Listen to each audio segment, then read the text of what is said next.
Good afternoon, and thank you for joining us today as we enter these last days of the legislative session.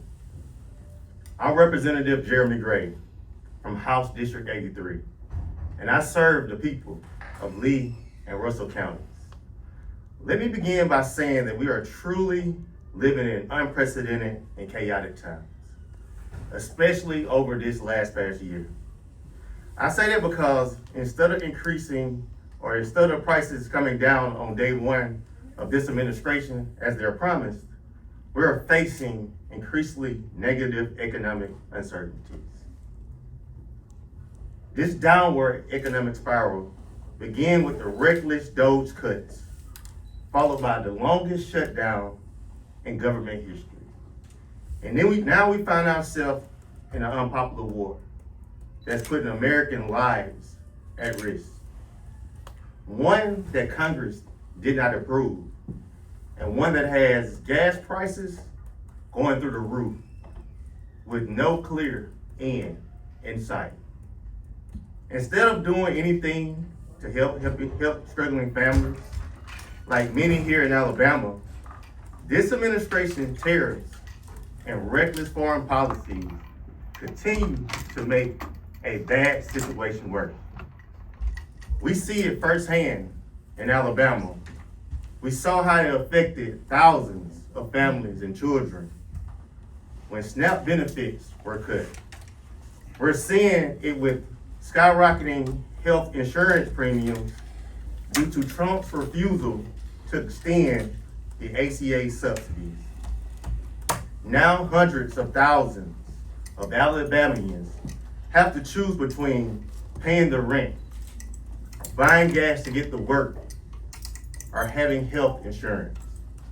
In the meantime, congressional Republicans, as well as Republican lawmakers here in Alabama, continue their attempts to suppress our right to vote and impose on more unnecessary obstacles on voters, particularly ones that don't agree with them and won't vote their way.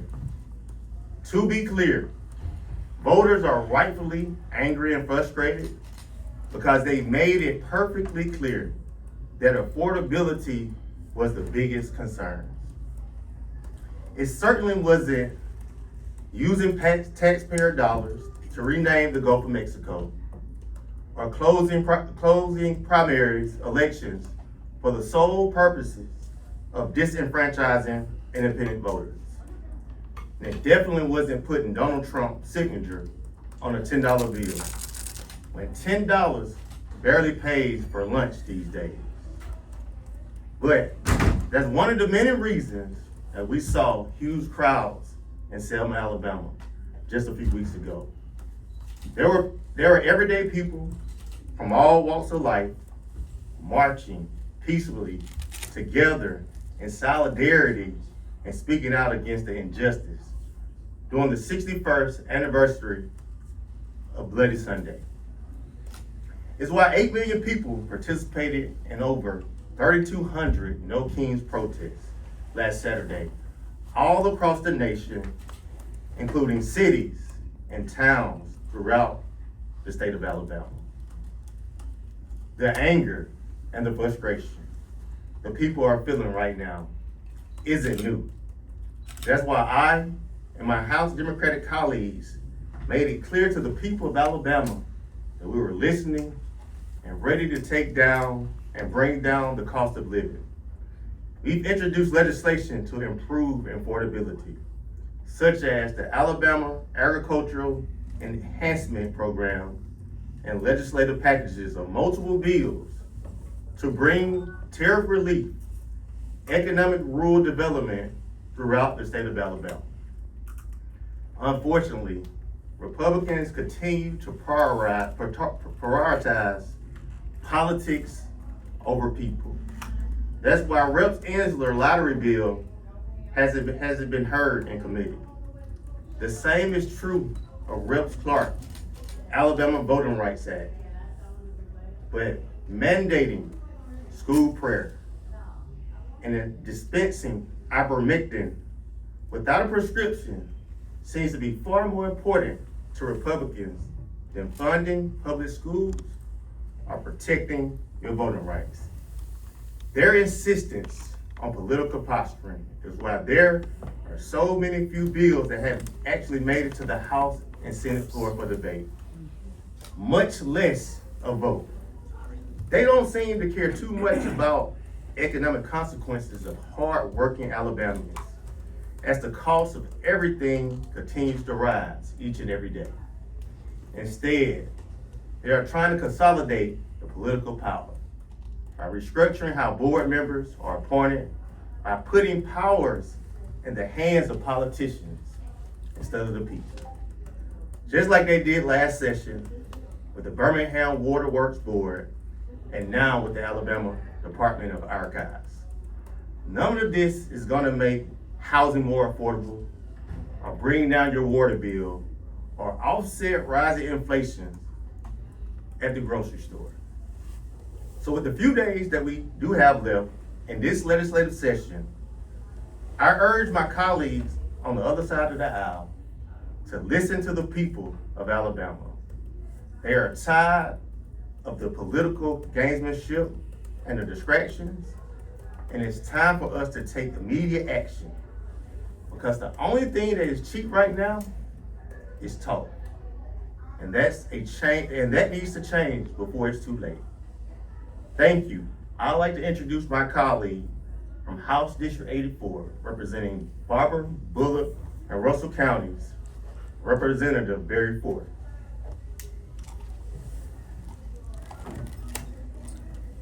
Thank you, Representative Dre. As a ranking member of the House Commerce and Small Business Committee, I have seen the economic data,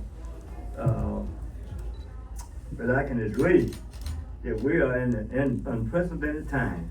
Small businesses are struggling like never before with increased costs and unpredictability in the supply chain, mostly thanks to tariffs. Now, thanks to the war in Iran, the cost of transporting goods is only going to get higher. And we are all going to pay even more at the store for everyday item we need. That's because rising oil prices don't just impact the price at the pump, or just raise the cost of transporting goods to the market. So many of the products we use or derive are made in part from petroleum plastic packing, nylon and polyester clothing, as well as many toys and electronics that are made with petroleum will cost significantly more than longer than continue. We're in a rough road. We're in for a rough road ahead because we are only beginning to feel the first wave of the many negative effects that higher oil prices will bring to Alabama. More are coming, and they're coming soon. That's going to be hit. They're going to hit consumers dollar hard as they continue to deal with the accumulated effects of inflation. It seems to be continuing with no end in sight. To put this perspective, the U.S. dollar has lost approximately 4% of its value since 2024, due to an average inflation rate of roughly 2.9% per year. Median prices are about 4.23% higher than 2024. As of March 2026, $100 punches in 24 would cost approximately $104.23 now, indicating a cumulative price increase over the last 2 years. And that's not even taking rising gas price and oil price into account. In my district, rising prices in Bullock County, right down the road from Montgomery, have already heavily impacted the agriculture sector, causing high input costs for row crop farmers and putting substantial financial strain on livestock producers. Farmers are seeing an increase in fertilizer and fuel costs, and they are trying to manage their operation with increasing the tight margin with no stability or predictability in the marketplace. These are folks who put food on the table.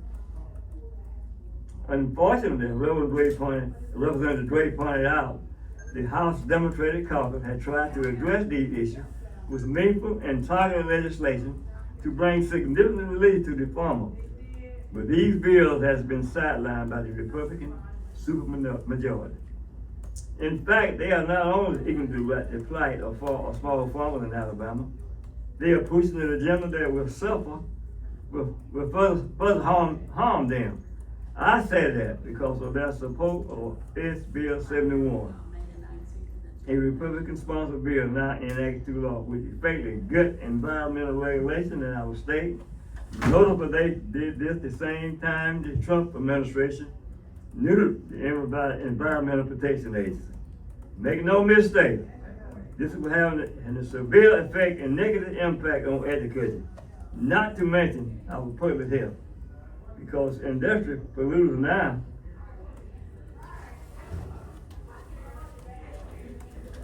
have free reign to contaminate our water and soil without fear of any meaningful regulatory oversight. But just like small family farmers, small Alabama businesses are struggling in Trump's economy. Inflation remains a top concern for nearly half of small business owners throughout 2025. Businesses in Alabama face record-breaking month-over-month increase in selling prices as they struggle to absorb higher costs for supplies and inventory. And I'm on the farm all the time. I know what you're talking about. I know what I'm talking about. Although larger businesses have more resources to battle economic turmoil, they are facing economic headwind. According to the data from the Alabama Department of Commerce, through late 2025, mass layoffs and plant closures in Alabama have risen compared to 2024, with more than 4,000 workers affected by the announced layoff of 25, compared to 1,973 in the same period of 2024. This is why I and my fellow House Democrats will continue to sound the alarm and insist that our legislative effort remain focused on bringing down the high cost of living and helping our small family-owned business stay afloat. And now, turn it over to Representative Barbara Drummond. Good evening, good afternoon, everybody, and I want to thank Representative Forte for those remarks as well as Representative Gray. As I listened to both of them sharing their concerns about the economy and the affordability, I couldn't help but think about how much time we have spent in this legislature focused on Washington right-wing political agenda that doesn't serve nor does it benefit the people that we represent. It's not what people in Alabama are asking for, and it's not what we want nor what we need. Instead, we need to be focusing on Alabama priorities, or what we call kitchen table issues that affect us all. For example, while Alabama families have been crystal clear about struggling to make ends meet and afford to put food on the table, our colleagues across the aisle have been pushing legislation to prohibit SNAP beneficiaries from buying soda or sugary drinks. That is at the same time the federal government is making it even harder for families who need help to get assistance with what they need. How does this make sense? Is preventing someone from buying a Coke or a sneaker bar going to hurt or bring down prices or even save the state money? How is that small government? The same is true as we consider another Republican bill that would essentially mandate prayer in our school in spite of objections by the Alabama religious leaders who understand that the separation of church and state exists primarily to protect religious freedom and expression. Instead, bills like this endanger religion by putting it under the control of the state. What exactly will this accomplish, and how does this help students who can't even afford school supplies? Speaking of schools, we've done very little to make our schools safer, especially as gun violence remains the #1 cause for Alabama children. In fact, that's the reason I reintroduced, actually second time, HB 316 this session, which would require safe gun storage, not only in schools, but also in homes. Further, it would provide a criminal penalty against a parent or a legal guardian who, when his or her minor child unlawfully possess a firearm on the premises of public schools as a result of the parent or the legal guardian's failure to reasonably secure that firearm. Not only would this help make our schools safer, it would also increase safety at home and prevent accidental shootings. According to the Alabama Political Reporter, unintentional shootings involving children in 2025 resulted in 427 people being injured or killed nationwide, with most victims being under the age of 12. In fact, gun violence has been the leading cause of death for children in Alabama since 2020, and the trend is continuing. Yet our Republican colleagues refuse to even consider any type of sensible gun legislation.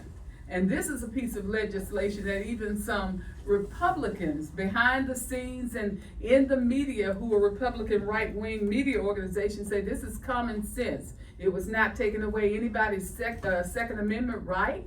It was only saying that you need to store them safely. That's because they're afraid that if they do the right thing, they won't pass their political loyalist test, or they might offend a big campaign donor like the gun lobby. Is that more important than the safety of our children? That's putting politics over people, and it just doesn't make sense, especially when an issue like this hits so close to home. Like I said, this is all about priorities. Instead of worrying about how to work around the law to post the 10 Commandments in every classroom, we should be worrying about the runaway cost of the Choose Act that's taking more money from public education every single year. That is happening as an expense for insurance like PIA, skyrocketing, and Republicans say that we can't afford to give our retirees any teacher or cost of living increases. Again, it's all about priorities. My point is that we have to stay focused on Alabama. Even if they won't give us a committee meeting, we can't stop fighting. We cannot afford to waste our time and resources on a hyper-political Washington agenda that the agendas of AI billionaires, tech companies, and we certainly can't afford the agenda of those who are more interested in amassing political power than serving the people they were elected to represent. Renaming the Gulf of Mexico isn't going to help lower gas or utility bills or prevent another child in Alabama from being a victim of gun violence. We can rename every body of water in this state, but it's not going to keep family farms or small businesses from going on under. The people of Alabama are tired of the politics of division and party loyalist tests.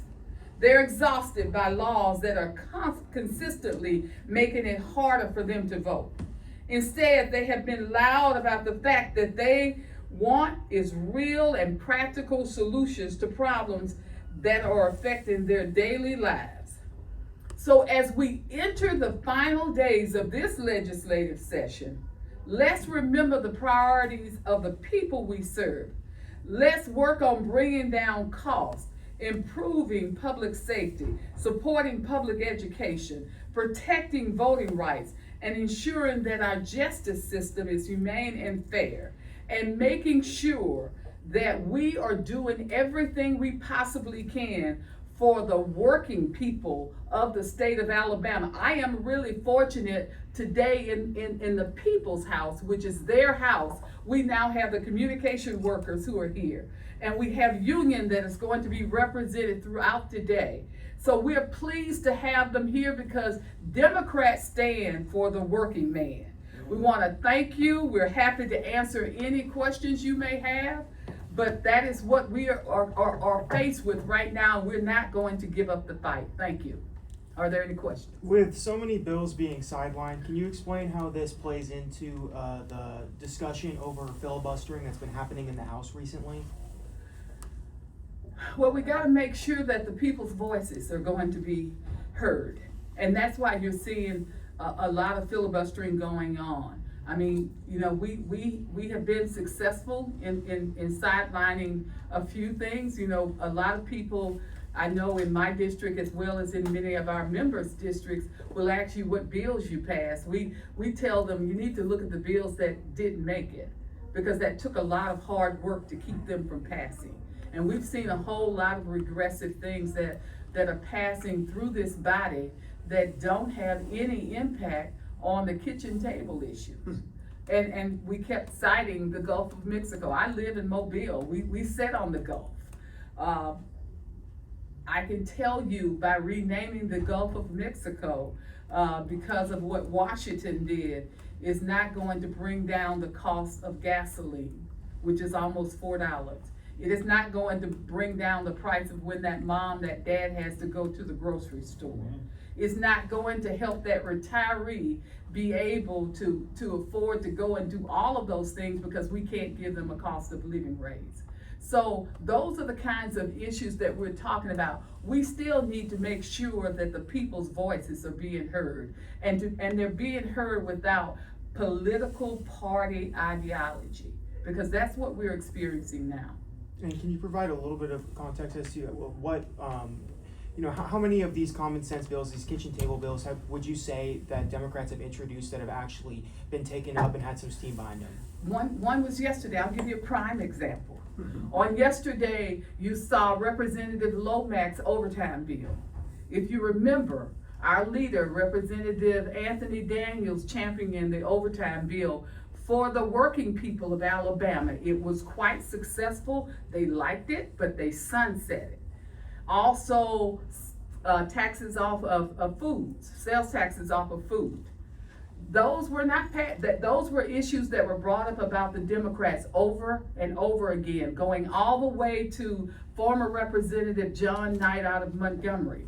Then it was picked up by his predecessor, Penny McClammy, also Mary Moore championing it. We didn't get it across, but the point is not about the party. Again, it's about people.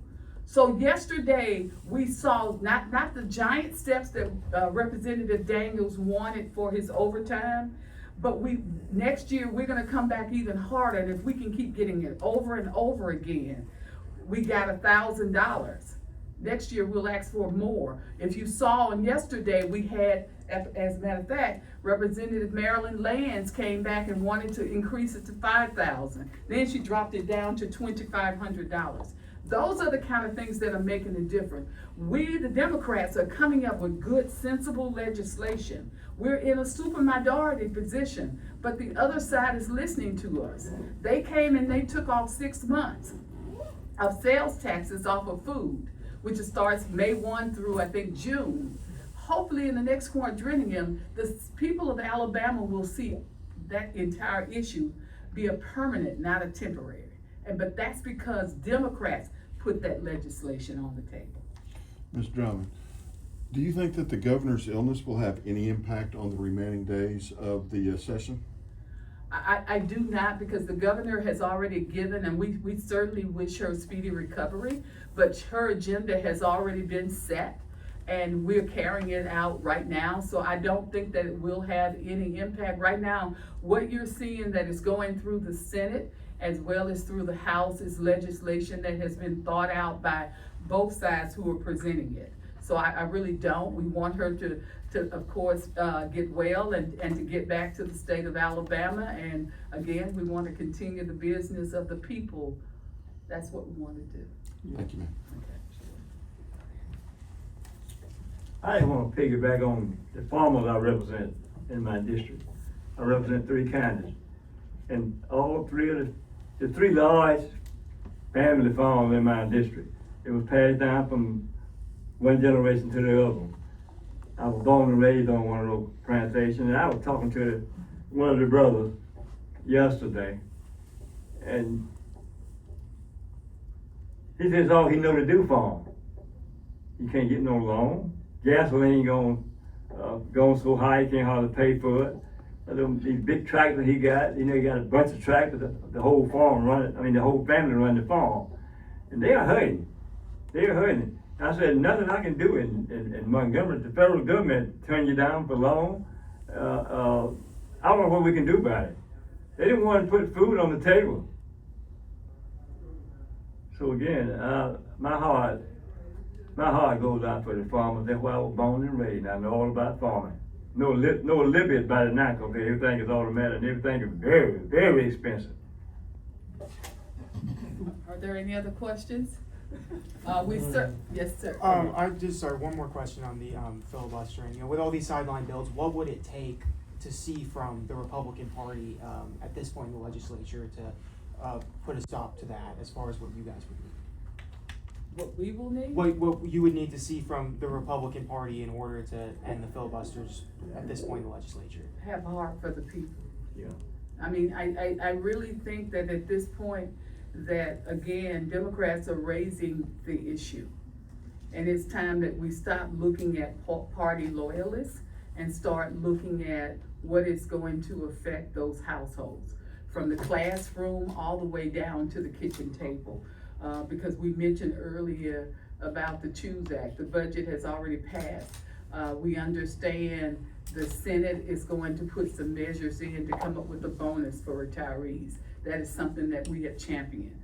Right now, it is at a point for this last week or so, is that we're going to have to work together to make sure that we deliver policies that will benefit from the classroom all the way down to the kitchen table. I had one quick question. There's been a lot of talk in the press about suspension of the state gas tax. Is that something that's being considered right now? I don't think so, because when you look at the structure of the gas tax, I know a lot of people have been looking at what Georgia has done. Our gas tax is a little bit different because it's predicated on the bond market. And when you look at the bond market for Rebuild Alabama, as well as to part of the money going to more upgrades and infrastructure at the Port of Alabama, which is for the entire state, it would be very difficult for us to take that money in. And even if we could, it really would not result to any feelings for residents or for our constituents, because when you can go to a service station, and over here, and I'll give you my example, when I drove up, over here was charging $3.55, across the street was at $4. So, I mean, you have them, it's fluctuating. So John K. Citizen wouldn't feel that. We were encouraged by the sales tax, because you can feel that. You can see that cost when you go to the grocery store as opposed to the service station. And I mentioned small business. If Barbara was in my city a few weeks ago, helping me out in my campaign. If you walk down Broad Street and you follow Alabama, that's the largest city in Barber County. Look like all the folks downtown and closed the doors. When I've been there. You go to you go to Bullitt County, she seen her, I showed her both of my towns. And I'm supposed to show her the third time, but I didn't get around to doing it in Phoenix City, Alabama. Phoenix City's done a lot better than other counties because they live close to folk been in Georgia. And they got a large, huge payroll over there. A lot of them got jobs over there. So it's just a bad situation any way you look at it.